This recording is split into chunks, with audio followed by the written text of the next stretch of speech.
these models represent a little bit of what the finished results are. So when we break that down, how does it start? So this is my model, Hannah, and I'd like to ask Hannah to come forward here. I colored her hair this weekend. She has enough heads of hair for like 5 people. Her ponytail is huge, and what I did is I created this multi-dimensional color that you can see here all the way through. And I'm going to ask Hannah to turn around. Everything, all this is all her own hair. And when I was talking about the brunettes that come into our salon with those lightened pieces, this was a proper example. Hannah had lightened ends already, so she was a level 4 going into about level 7. So I used that ombre on the ends, but then what I did, I lightened areas from that ombre up to about 4 inches away from the new growth. So this is the end result. So I'm going to just run my fingers through here so you can see. And then I'm going to share with you how I got to that. So imagine this, a brunette person coming in, typical client, with lightened ends. So this is how I would share a technique with my clients and suggest to them, you know what, in the next few months, what about us doing this or doing that? Maybe they're going to an event, a prom or a party or a wedding that they want to have some fun colors in. This is extreme, and it is not what I normally do in the salon on an everyday basis. I actually do in the salon highlights, bobs, and foils and balayage. You know, it's reality. But I wanted to show you the more extreme so you could see the way I broke it down step by step. Thank you, Hannah. Over to you. Okay, so what I'm doing here is we've sectioned off the head into principal vertical, horizontal breakdown, keeping it very simple and not to overcomplicate things. So what you're going to see is different square shapes among the head. We know that balayage is typically talking about triangular sections. So to create triangles, what we've done is subdivided that square into 2 triangular sections. You can see here in the bottom section, what I've done is I've elevated the hair up. That's a key principle when it comes to balayage, is elevation and tension. You want to make sure that you hold the hair flat between your fingers this way so you have the full width surface area versus condensing it that way. You guys can see the difference, right? So keeping it flat. Now what I'm doing is elevating it above, and I went right ahead with my brush and I applied the lightener about 2 to 3 inches away from the scalp area. I'm working with Redken freehand lightener. It's a clay-based lightener, which is going to give us up to 6 levels of lift, so it's a softer lift. And then what I did is just put it in a straight line. We know that blending tends to take the most time when it comes to balayage, and that's why this tool is fantastic. It's called an edging brush, and it's very similar to a contouring makeup brush. The bristles are very soft on it, so all you simply need to do is push back a few times the opposite way, and it gave us that beautiful blend. One hot tip I want to share with you, though, is that sometimes when you're blending, you can make a bit of a mistake or get a spot of color, more saturation than you hoped for. So all you need to do is think of the color brush like a pencil. You write with this end, you erase with the opposite end. So you can take the tail of the brush and actually go through and swipe backwards, wipe the excess product off on your glove, and that will remove anywhere where you may have had a potential spot or a bleed mark. Sound good? All right, so before I finish coloring to the end, what we want to do now is color the opposite side. This is going to give us the maximum lightness. I'm going to leave the ends out, and I'm going to walk the section down, keeping my tension on that, dropping it down, down, down, until I come to the other side. Now, to add dimension in here, because we know balayage is all about highs and lows, I'm going to do a diagonal back line on this area. And then I'm going to do the same type of blend using my edging brush. Watch how fast this happens. Just a few swipes, and it's going to blend it. To get into hard-to-reach places, you're going to tip the edging brush vertically and be able to get closer up to the scalp on that face frame. Then we'll fully saturate the end, and I'll catch you up with the next section. All right, so now I have started into this technique. So as you can see with my beautiful textured hair, what do you think of this color? Isn't that cool? She looks amazing. And what I love about that is when you do bright colors on textured hair, it really opens it up. And when she walks, it just bounces. So we started with Matrix's Light Master Blonding and 20 volume. And we're doing them in triangular shaped sections. Everything off of the base because we want to keep the depth at the base. So I'm going to just tip this forward to show you guys here. Take a horseshoe shaped section on the top of the head. Take that horseshoe shaped section and move it into triangles. So if you could see here. We go from thick to thin, then alternate. Thick to thin. Can you guys see this all right? And then thick to thin. So you keep going back and forth. So the point is on the left, then the point is on the right. Then the point is on the left, the point is on the right, or vice versa, however you want to do it. Then you start going down the sides. And you go wide to skinny, then bottom wide to skinny, and you keep alternating it all the way around. What's going to happen here is as your hair drags, it's going to be the lightest part is the closest to the hair tie that you see here. So as you see here, all this hair has been dragged up here, so it's going to have that depth around the hairline, and then the lightness is going to start through the mid-lengths and ends. I saturate really deep with my hands first through the mid-lengths, not even to the ends. I come back to the ends later, apply the color, really keep it right in the middle. Then I lay my foil down. I emulsify a little bit more color because it's a thick section. And then I use my blending brush to go in and create soft lines so there's no lines of demarcation through the scalp and ends. So I'm just going to continue. Go. Excellent. Go for it. That's lovely. So I've started off on one of my sections. So I actually have the mannequin on this side already pre-lightened. So seeing that in the camera there a little bit. You got that, Chris? Excellent. So my first section, what's important about this, and I've had a lot of remarks about the technique of it, is I only actually lighten between 30 to 40% of the hair. I leave the majority dark. So it's like negative and positive space. How you lighten it doesn't matter. So here is an example on my foil. So this is my first section. I've just used my brush, just gone in and a piece there. Then you can do a long piece. Sometimes in the salon, because I work in ULTA store in Santa Monica, and I saw these beautiful blenders, these beauty blenders for the face. Oh, those save my face. I know. See, I knew. I actually saw these in Sean's bag, but I'm not. I knew it was missing. It's private between us. So sometimes I even use them by dipping them in and just adding spots. So you're actually adding areas of light demarcation. And you can do anything. You can even use your finger. You know, I'm a working smarter, not harder person. And if I don't have time because my next client's waiting and I want to do something quickly, I've used my finger. Now, what's important here is then to not fold the foil up, just to place the foil on top of each other, and I lock the corners.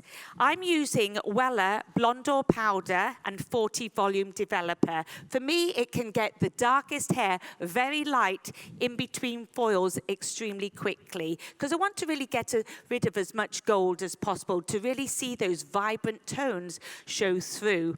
So next section I do is I take quite a big section. I take about a 1-inch section, drop that hair down, and then do another piece. So in actual fact, you don't really have a lot of foils on the head of hair.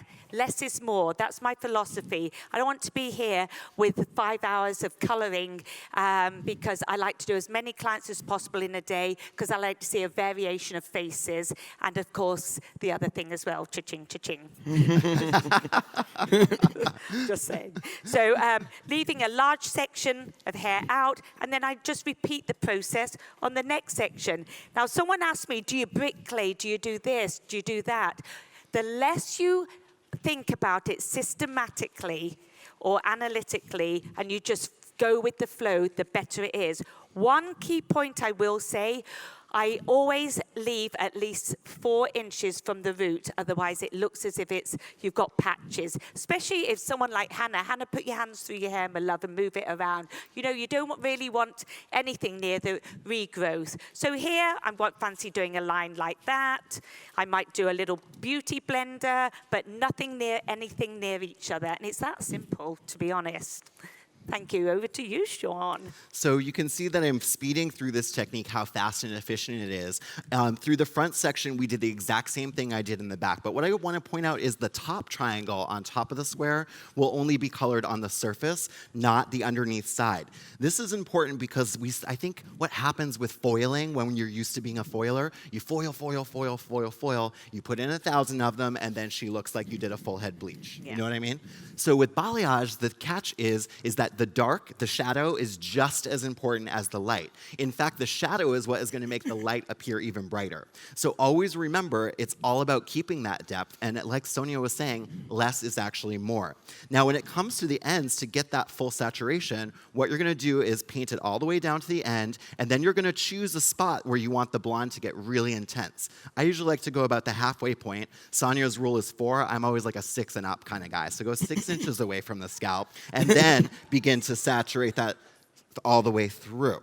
And so the way you're going to do that is by taking your fingers, swiping it through to the ends. But what's going to happen is where you're placing that finger, it's going to leave a line there. So you want to make sure you blend that out. Now, since Sonya stole my beauty blenders, what I'm going to do is simply take my pinky finger and push backwards underneath. What that's going to do is diffuse the line.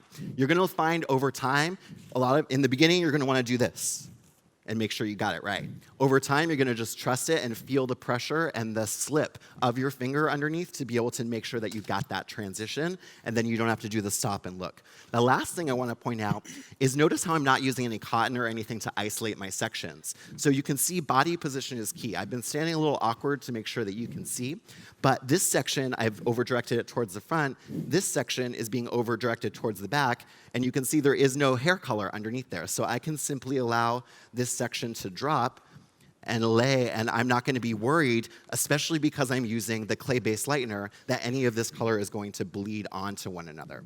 So I would continue through the back section in the same way. And I just wanted to point out, this is actually the method that we used for Rachel here before we applied the strawberry blonde glaze over top. So it gives you a really nice brightening dimension, but because we're using the clay-based lightener, it gives it a really natural sun-kissed look. So I'll continue with the same method through this last section, and then I'll tell you what's different about the top. All right, as I'm moving through all the way around the head, a couple tips that I want to give. So if you're someone like me that likes to work kind of fast, I don't always use foils to isolate. So if you're not going to use foils to isolate, make sure you take your developer up to 40 volume. Otherwise, you're going to kind of get stuck in that orangey, goldish area that you do want to kind of surpass. The other thing is for her formula, after we pre-lightened her, I went back in with Matrix Soul Color Cult. What I love about this is I use the semi-permanent. This is Orange Alert.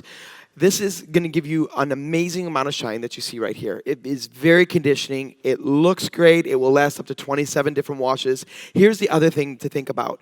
What I love about Soul Color Cult, and I've worked with a lot of different lines, and there's a lot of great lines out there, excuse me, is that when this starts to fade, it will fade on tone. So in the end, when she's due to come back for her hair to be colored again, it's going to look like a dusty rust color rather than an orange color.